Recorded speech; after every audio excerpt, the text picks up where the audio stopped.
You raise a very pertinent question on the collapse of businesses, and many times when a business goes down, we only read it as an event.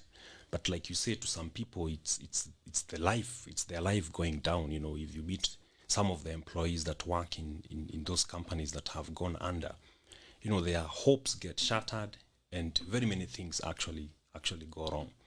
And I would say that the failure of businesses, Bitok, can be attributed to very many things. Now, number one, of course, is to look at business management in this country, and particularly for family businesses. I think there's a way in which sometimes entrepreneurs do not realize when a business has overgrown them. You know, sometimes these family businesses start as small enterprises that you can be able to manage with your own skills and with your own small team, you know, people that you can be able to supervise with your eyesight by looking around. But you know, as a business begins to expand, yeah, you now cannot be able to supervise with your eyes. How do you manage a business that has 50 branches, for example, by supervising on eyesight? So the issue of the organizational structure is going to come in. The issue of systems is going to come in, and all this, because the bigger the business, the bigger the operation. If something was to go wrong, it can go really, really wrong. And so I think the first challenge, because as entrepreneurs, we must accept you are the first assumer of risk. The market doesn't blame you for nothing. It blames you because you're the driver of the business, you're the pilot of the business. And I tell entrepreneurs that in actual fact, every time there's a problem in your business, you must be willing to come and look at the market in the eyes and tell them, I take responsibility.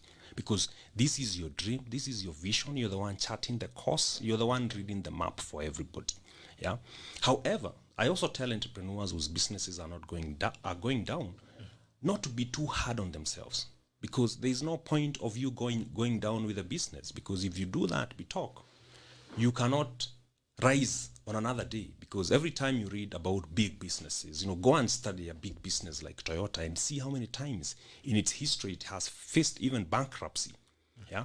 But why did the business keep on going? Because somebody was willing to say, fine, we've lost that season, but we are going to redream and redefine ourselves. Yeah.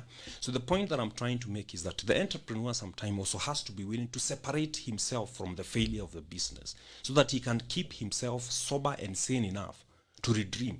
And sometimes he can redream enough to be able to cover for all the losses and all the failure that has been there before. So the number one biggest risk that Kenyan businesses face is actually what they call the key man's risk. That key person who is driving the business, he's thinking, if he doesn't realize when it is time to delegate some things, you know, how would I be doing this show with you? If, for example, I didn't have someone like Brian Karani, who is the GM for Maridady Motors, you know, doing a very good job, how would I do this show with you if I didn't have a team that is doing the marketing as we talk here? So entrepreneurs must be willing to let go and have their businesses and trust other people to be able to do things for them. But the other thing that makes businesses fail in this country, and people don't want to hear, and they don't want to hear it particularly from their bosses, are the employees themselves. Yeah. Now, if you were to study some of these businesses, big businesses that have gone down, you know, the entrepreneurs may never come out to say how sometimes they get hurt by employees, but we talk. The stories are out there. For example, if you talk about the supermarkets, you will be able to hear of stories of how some people, some employees had opportunities to steal from those businesses and they stole. Yeah, you will not hear people talk about something like the culture of shoplifting. You know, the culture of theft in this country is something that is completely detrimental to the business.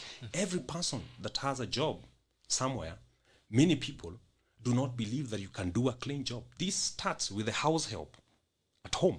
You know, when you listen to ladies talk about house help, many times you will hear of complaints. This got stolen, that got stolen. That brings businesses down. But the other elephant in the country, not in the room, is the policies. You know, businesses can go down because of bad policies. You know, one bad law can bring an entire business down, you know. And this is why we need to have conversations and engagements between the people in the political arena and the people who are running actual businesses. But the other thing we talk that is a big contributor of failure of business in this country is what you can call the issue of capital. Because when you're talking about capitalizing business, you have very few options. You can use the owner's capital. You can be able to go into the financial markets and borrow from there. the conversation that you're talking about banks, you will find that we have banks that are completely reasonable and completely understanding, that they can be able to stand, they can be able to say, this business, we've been with this business for the last 10 years. We've been with this business for the last 5 years. Now that COVID has come, how are we going to treat them? How are we going to treat their overdrafts? How are we going to treat their loans and all that? All these things, all these compounded things are going to have an effect on how a business performs during the times of turbulence or how it navigates from one point to the other. You will find that a business may have started with the owner's capital, but it cannot grow on the owner's capital unless the owner is able to pull capital from somewhere else. So you will find that all these things are going to affect how a business behaves and can determine the success or the failure of the business. So it is upon the entrepreneurs to continue reinventing themselves and engaging every stakeholder of the business so that we can be able to keep the businesses going. There's something you mentioned that's very fundamental. I think there's a struggle that Kenyans have, and especially Africans. It's not a struggle that, Asians have much, and the white people, they don't have it much. But black people, that have this, it's mine. Even our parents, they don't allow their children to participate in their trade. Like, utaenda uanzisha yako. When you look at the Asians, you can have a business that's been running for 100 years. Running all through generations, because it's an involving business, an involving enterprise. And we have this feeling most of the time in Africa, when the bearer of a dream dies, the business dies as well. The enterprise dies. Sometimes because even the family name dies. Yes, it dies because there's no chain of inheritance. Like, this is a skill that you'll be doing, this is what you'll be doing as a family and involved. And there's sustenance and there's transition. All right. The struggle that we have in Africa, people personalize things. Personalized business, like this is mine, and I'm going to make all the decisions. I know everything. I'm the alpha and omega in this business. It's a struggle that we struggle with even at that level, or family level, and even that level of a race level. Like, Africans really struggle with it. You feel like, because I build this, it's in my own interest to ensure that it runs. And you find that at times business outgrows that. At the point the business collapse, they collapse when they are at the optimum. You find a business that has been actively expanding, making profits and growing, collapses overnight. Sure. Why do you think that we all so much? Why do Africans all so much into their things? Like, kama mkono chuma, this is mine, and this is it. What do you think is the problem? And how do you change this culture? I think this goes back to psychology. We talk that people need to be. You see, for you to be able to let go, you have to develop a sense of emotional security. And you have to separate yourself from the business. Understand that you're not the business. The business can have its own life. And by giving it its own life, it can outlive you. And it can do better than you are actually doing in that particular business. But I think the African mind, and this is not just in business, it is also in religions, or it is also in governments. I think the African man, Bitok, needs to be taught how to accept, first and foremost, his own individual limitations, that you can be good in starting, but you're not necessarily good in managing. Just because you started doesn't mean that you will be the best person to manage that business. Just because you're the one who started it doesn't mean that you're the one who will take it to the next level.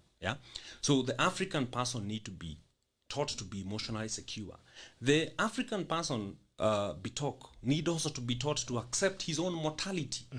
Sometimes you have people, in the twilight years of their life. It is difficult to accept our own mortality, but I think that is the ultimate maturity.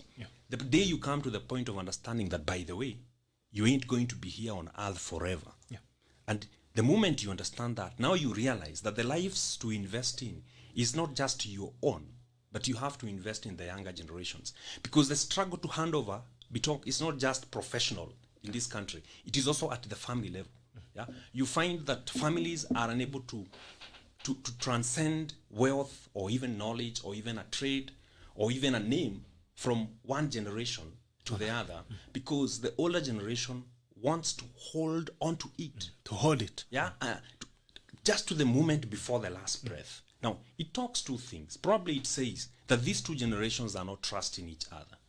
That the older generation is feeling you guys are spoiled. But we have to keep on saying that if the older generation is feeling that the younger generation cannot take over, it means that the older generation did not do a good job, Bitok, in bringing up the younger generation. And I would say that at that particular moment, it is an African for young men to correct old men. right? But it is not an African for young men to learn from the mistakes of the old men silently. I think the challenge here, Bitok, belongs to you and me. Yeah. We have to ask ourselves, because right now we are in the mid-gen, what I call the mid-gen, the middle generation. You know, the moment you're in your mid-30s, early 40s, you are in that borderline. You have a generation that is 20 years younger than you. You have another generation that is 20 years older than you. And you have somehow the moral authority to speak to both generations. You can talk to the generation that is 20 years younger than you. You can say a word to the generation that is 20 years older than you. I think the challenge right now, even for this country, belongs to those of us that are in the mid-generation to make sure that we do not repeat the mistakes that the older generation has made in front of our eyes, both in leading businesses, in leading institutions, and even in leading the country. Yeah. Wow, that's incredible. All right, let me just go through the comments very quickly, and then we'll come back. We'll switch up the conversation. Akimutaya Tor says mortality is hard for Africans. I think Africans to accept mortality is quite something else. We need to give them cancer. Nicole Kibrono says good stuff, great stuff. Asante sana. Israel Robert Burale, thank you so much my brother. Happy New Year. Na karibu tackle tena. Leta naulizwa vitabu hapa, kuja na vitabu. That's it. Robert Burale, great show. Pauline Chera pasema being present always and felt. Asante sana. Thank you so much Pauline for coming in. Saidi Peter says karibu Malaba. Asante sana Saidi. Twaja ndakuja Malaba, ndakuja. Pauline, business is a personal leadership and style, listening and leading by example. Asante. Thank you so much Pauline. John Kibor all the way from Eldoret says he's following. Asante sana. PK Kapsise engineer, and I say I like the inside of this motor industry guru. Thank you so much PK Kapsise for tuning in. Peter Mudama says, what's your take on saving and business? I do not believe in saving but investing. What's your advice? We're gonna roll to that shortly. We talk about the we talk about the SACCO. These guys, Maridady Motor SACCO, they operate. Let's get to learn what it's all about. Then we move now to the saving culture. Why is it that young people are struggling with saving? You know, we want things to, we want to talk one siku ya leo, microwave generation. Kevin Osundwa says sober conversation. Thank you so much. Clint Ambrose says live from Meru. Thank you so much, Clint. Moses can say we are all interdependent. Thank you. I think I read that earlier. All right. Trying to look someone here. Shemani says tumasalamu aparani. Asalimike. Asante sana. Let me see. There's someone here. Kimutaya. Maora Nduta says this is profound. Thank you so much. Joel Arama says try to tell people to write a will and you will hear maneno. Why? Abia Mavrika angalia andika will. Lakini siku hizi ni wanoma. Leo kuna mwingine juzi amejijengea kaburi. Akaweka plaster. Akasema ile style atazikwa. So Africa siku hizi ni kama ameanza kubali kifo. Sijui ni shida ama ni nini. Alright, let's move to Maridady Motor SACCO. Tell us about it. Maridady Motor SACCO is a simple idea that I feel that is wisdom that we can borrow from the older generation. Many of us were taken to schools by parents or by older brothers and sisters who are depending on SACCO loans to take us to school. And I feel that this is wisdom that we can borrow for our modern enterprises so that we can be able to move them forward. So Maridady Motor SACCO has an objective to help that person who would want to own a car but doesn't have the full amount of money. You see, a SACCO is basically a peer-to-peer credit model. Yeah. It is Bitok's money helping Eric when Bitok doesn't need it. Yeah. And then when Bitok needs his money, Eric has paid back and Bitok can benefit. And that way we can be able to agree on credit that is affordable for members of that particular SACCO. So our SACCO has one main objective at this particular moment, and we have refused to expand that objective for now because we believe in focus and specialization. Our SACCO helps people to own vehicles. Yeah, it is difficult to save money where you can access it. Yeah, but if you're saying you want to buy a car at the end of the year, you can save up at Maridady Motor SACCO. And the good thing is that you can decide you want to save up 100%. There are people who cannot function if they have a credit on top of their head. Yeah, so you can save up to 100% and get the vehicle that you want to get when you have achieved the 100% target. But you can also save up 50%.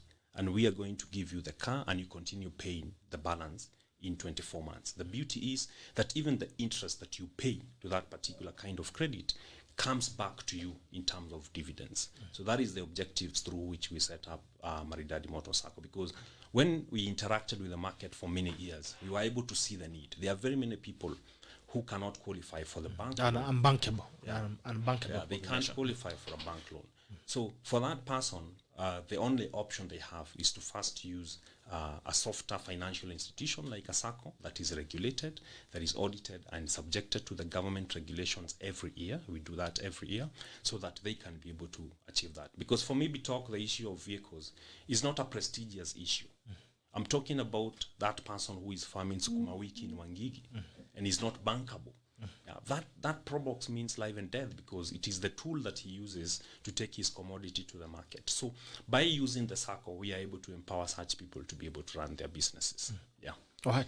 So let's talk about the saving culture, the SACCO culture. Yeah. You know, most of the time when you're growing up, even the lands that we live in, most of the properties that our parents even stay in, were the results or products of SACCOs. Yeah.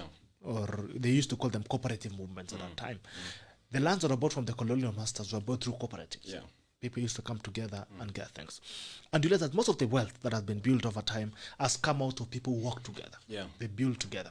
Would you say the same of our generation? What do you think is our saving culture? Mtu akifikisha 1600 ameenda nakula nyama choma bypass.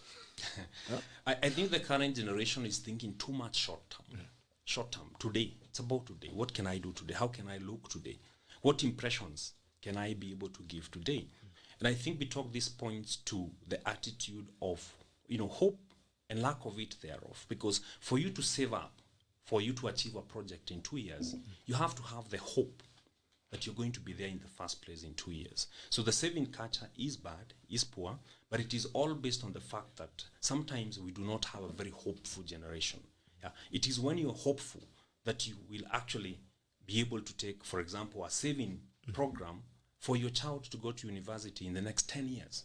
But if in your mind you do not visualize the coming of the 10 years, then you cannot plan for those 10 years. So I think we need to re-educate ourselves on the need for us to plan in life, the need for us to be hopeful, and the things for us to know that if we are going to go somewhere, we have to begin going there today. You have to take the first step. I love to say that, Rome was not built in a day, but one day somebody started building Rome. For Rome to exist today, there's someone who woke up one morning and said, let me start building this thing. And we are saying that through Maridady motorcycle, the 5,000 bob that you have, instead of wasting it over the weekend, you can save it in the circle.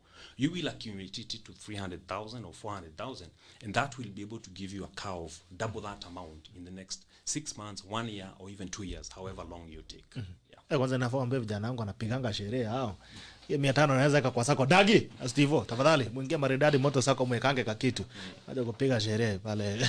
But I think I also understand the market in that people have lost faith in institutions. There have been a lot of problems to do with the trust of institutions, and so sometimes you find that people feel that I can save and the money gets lost.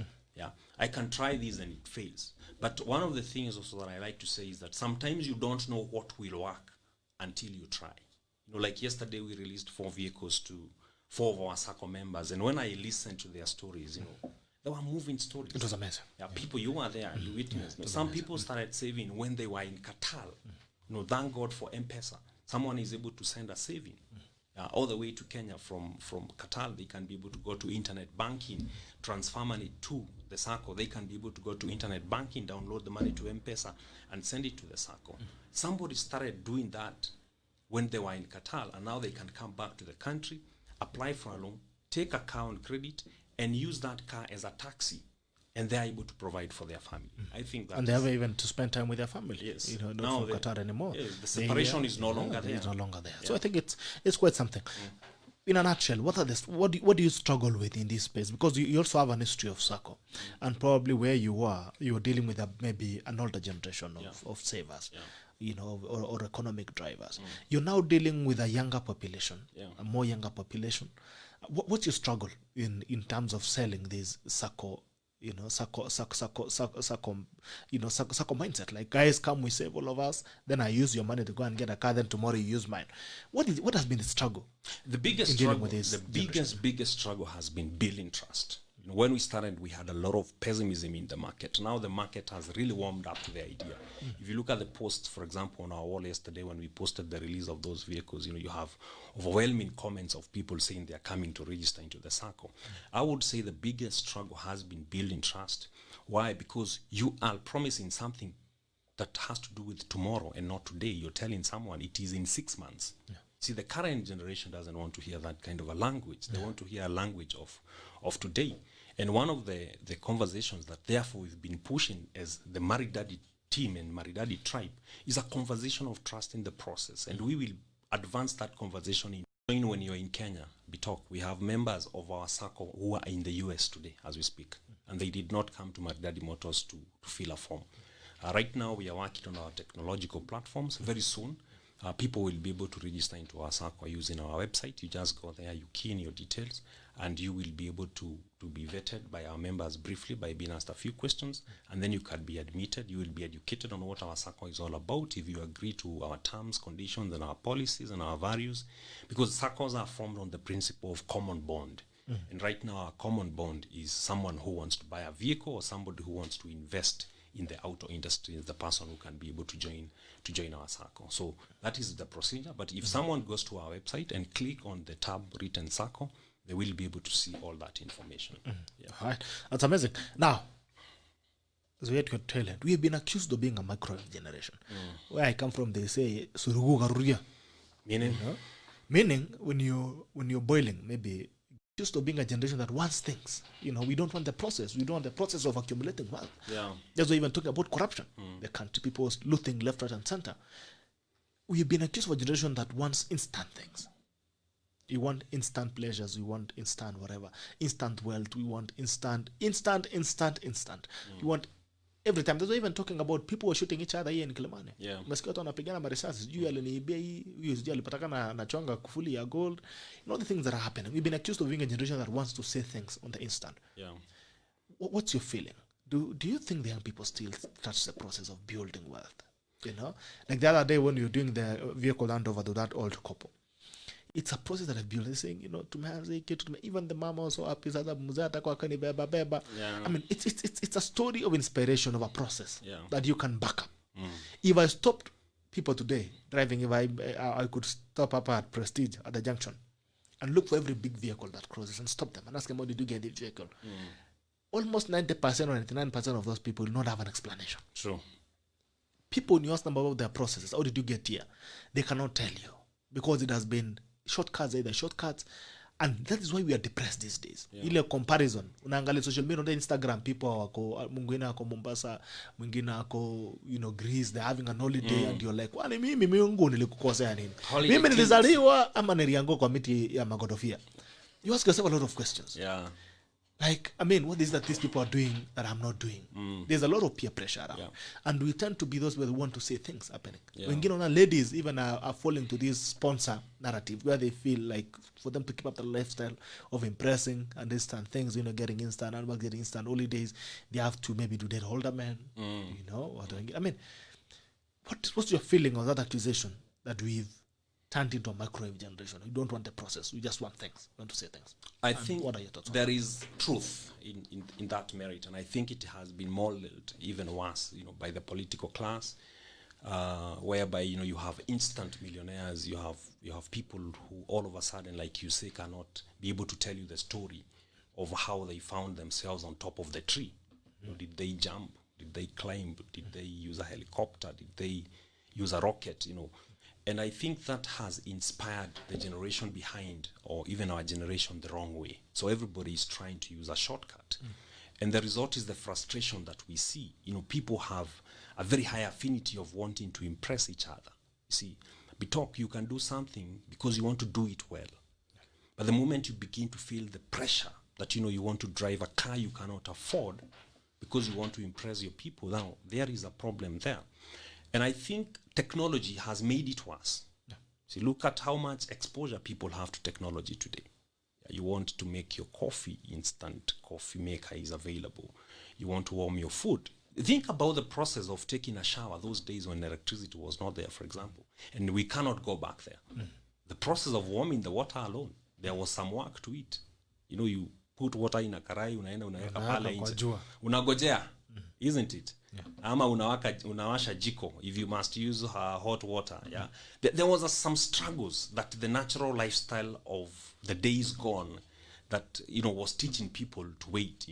Today everything you want is available. It's instant messaging. How will we convince our children for example, that you could write a letter to a girlfriend and wait for it for 3 weeks. They will laugh. They will think we are crazy. You see the point? How will we convince them that githeri, for example, githeri is a staple food in my community. Githeri used to take almost the whole day to cook. And you are given that responsibility as a young boy, and you are told by the mother, kazi yako ni kuongezea kuni. Na maji. Isiungue. Nikikuta hii kitu imeungua. Hata alikuwa anasemanga, hata sio nisikuta, alikuwa anasemanga, wacha niende nipate hiyo githeri imeungua. You see, that gave us some lessons that, even for there to be food in the evening, you have to work for it. You have to make sure that githeri comes out well. But today, I see that githeri can be made in less than 1 hour, 45 minutes, using some very computerized pressure cookers. Even buying them even from Carrefour. Yeah, buying from Carrefour. Yeah. Yeah. So all these things, the availability of this technology, the conveniences of life. You get into the bathroom, and the instant heater is, you even set the temperature that you want, in some of these facilities. So the thing is that this person gets it so easy and gets a psychological disposition that suggests to him that you should get everything instantly. But I like to say that many other things that matter in life will not be instant. Yeah. You will not build a good career instantly. You will not build a good name instantly. You will not build a good marriage, a good relationship with your spouse or family instantly. It is a slow process. It is not life on the speed train. It is life in the jungle, meandering. Sometimes you meet with challenges, hills, mountains, swamps, all those things, and you have to go through them for you to imagine the other side as a strong person. So this availability of technology has, yes, produced a microwave generation. And that's why I'm saying, Bitok, we are in the middle generation right now. And we have seen both lives. As we bring up the younger generation, we have to inculcate these values into them and let them see that sometimes there will be value in waiting. Sometimes there will be value in putting more effort. Sometimes there will be value in giving yourself time to learn. Yeah. Because if you look at the things that people are struggling with today and that are giving people depression, they are very easy things if someone is willing to follow a process. Yeah. Things like, being obese, weight, and all these things. The solution is simple. You have to change how you're eating daily, and you have to change how you are making yourself active daily. That is going to take a process. But the person you will be communicating to does not understand process, understands instant. So he's asking, isn't there a tablet I can swallow and I lose all this weight? And that tablet becomes the tablet of death. So reteaching ourselves that trusting the process, driving the process is very, very important in life. It's a conversation that you and I we have to continue having. You must have it. We must continue. Where's the turnaround for a generation? Because it looks like already we're in a crisis. Where's the turnaround? How do we fix this? Not even for our children, even us ourselves. We struggle with all of these things. Where's the turnaround for us? Where do we start the process of reversing this? This conversation is the beginning of that turnaround. We have to imagine, we have to keep having this conversation, and we have to model it. Nobody is perfect. We are not perfect. I believe you and I are not this show because we are the smartest people. No, definitely. Or because we are perfect. We both have our struggles, right? But we have to keep on having these conversations and encouraging each other and saying, you know what? If we continue on this path, we are not going anywhere. Because Trio Media, today you can run it because you have the energy, you have the agility, you can wake up early. Maridady Motors, today I can run it. I have the agility to wake up early. You will find me in the office at 6. But 40 years down the line, you and I, tutakuwa tuna doze saa 4. Unajua hivyo? Kuamka kwanza hata kuinua kichwa peke yake. Hata kufungua macho. So we have to motivation. Chocha. So we have to prepare the people that we are going to hand over the batons to for them to continue from where we live. Yeah. This is a conversation you definitely need to still have it. I'm also seeing some comments. Non-thrift mirror says amazing conversation, clever minds. Thank you. Sairaj says good morning. Good morning to you. Ila says hi Gerald, great financial advice. Thank you so much, Ila. Good morning. Bernard Kathaka says great stuff, profound advice. We Africans need to understand succession planning. Clinton Ambrose says great show. Asante sana. Joel Rama anasema waambiwa watu waambiwe waandike will. Ndio utajua kweli wa Afrika wapende. As we wind up, what are some of the things that really worry you about the destiny and the future of this country? We are doing business, right? We are at a place where we are in a cycle of negative politics every day. Yeah. The politicking around, all the crazy things. That just when you think we're going to sit down as a country and stabilize the economy so that we can all thrive, we still find other things that keep coming up. I mean, I'm sure that you're worried, not only as a businessman, but as a parent Yeah. who has children who need to go to school, Yeah. who have children who have to, fees has to be paid. Yeah. You're also worried as a patriot of a nation, or as a citizen, that you'd want to see a better country. Yeah. Probably you've been out there, you've seen that, a nation can be better. Yeah. We can have a better country if we choose to. Yeah. There are things that keep us awake at night. A lot of things keep me awake at night, personally. You wake up every day, and when you think now you have an opportunity to start again and build something, it gets worse because of the environment around you. The policies are crazy. The environment, the way government runs and everything else is crazy. Just when you look at everything, even as we speak at this point, is that everything is messed up. We're having conversations that doesn't really matter.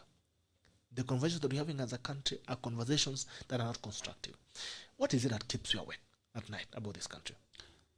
Bitok, what keeps me awake is looking behind at the coming generation and asking myself, what kind of a world are we creating for them?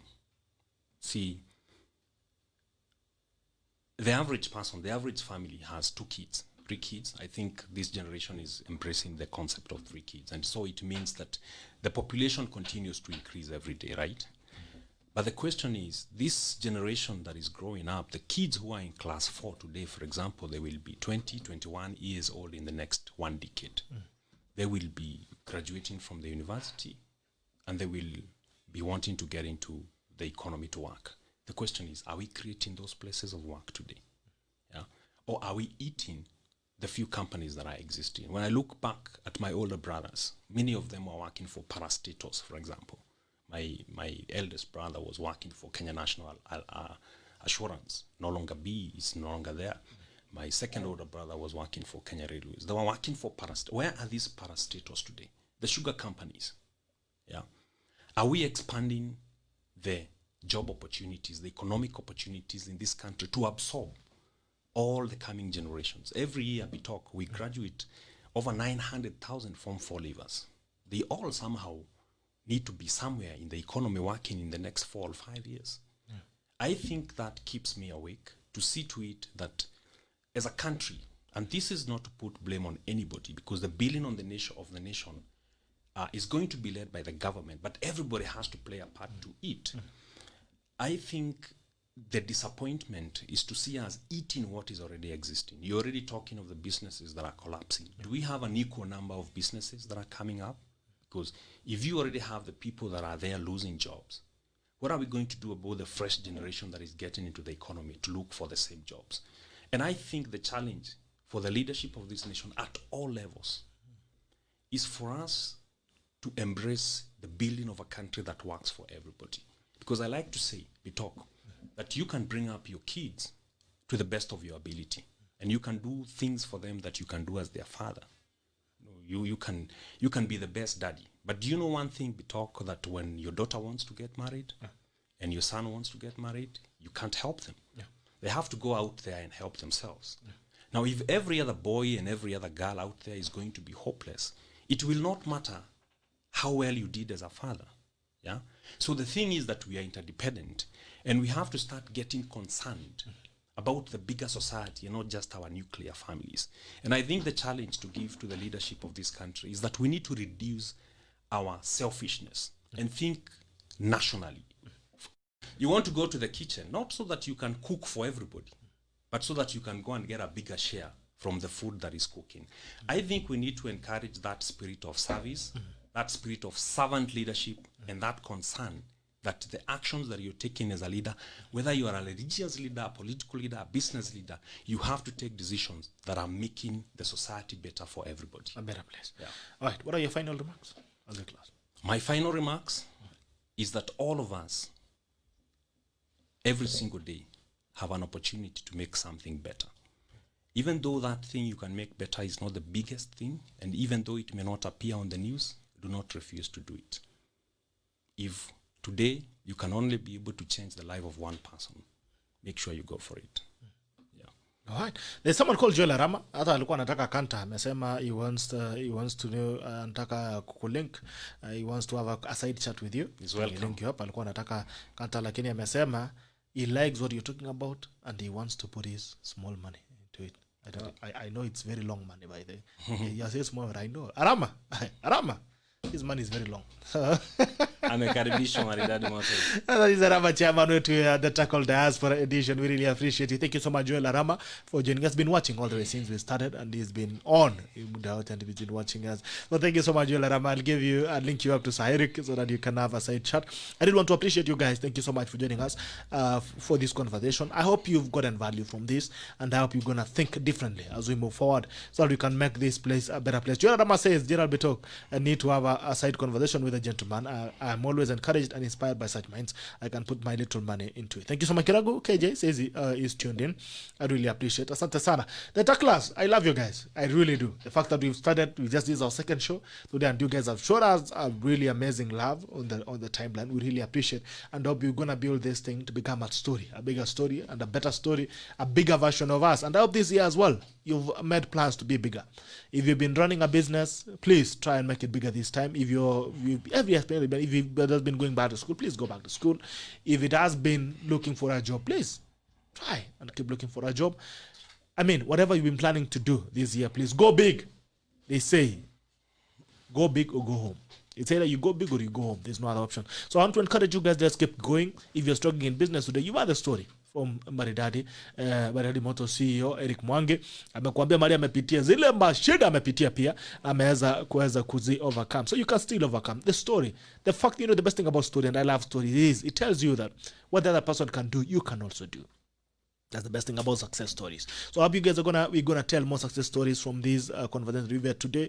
You're gonna think better and you're going to work better. I want to remind you again that Maridady Motors is on Kiambu Road, directly opposite Total. That is Total Ridgeways. Na pia kuna Maridady Motor Spa iko pale Siata Mall, pale nyuma. Ukifika Siata Mall, ukivuka kwa parking unapatana na Maridady Motor Spa. Unaenda pale gari yako inaoshwa, mwaje kupeleka magari car wash, bali nasuguliwa na gunia. Pelekeni Motor Spa iende kufanyiwa kitu inaitwa taking care of your car. If you love your car, you gotta take care of it. Kuna mambo pia ya Maridady Motor Sacco ambapo unaweza kuweka pesa 50%. Once you say 50%, you can get a car of your choice, alafu ile nyingine unalipia pole pole. Let's learn back the culture of saving, the culture of trusting the process. That you can start from somewhere, save ka shilingi 2, shilingi 3 until it becomes a car. Let's start that. Uko kwetu wanasemanga ukikutanisha lizards mingi na kwa nyoka. So we need to start from that. We love you guys, and I hope you guys are going to have a great day. I want to wish you a very blessed Wednesday. See you again tomorrow. Kazi inaanza kesho. Bye-bye and take care. The Tackle loves you. These are Tackle, and the Tackle ends now. See you.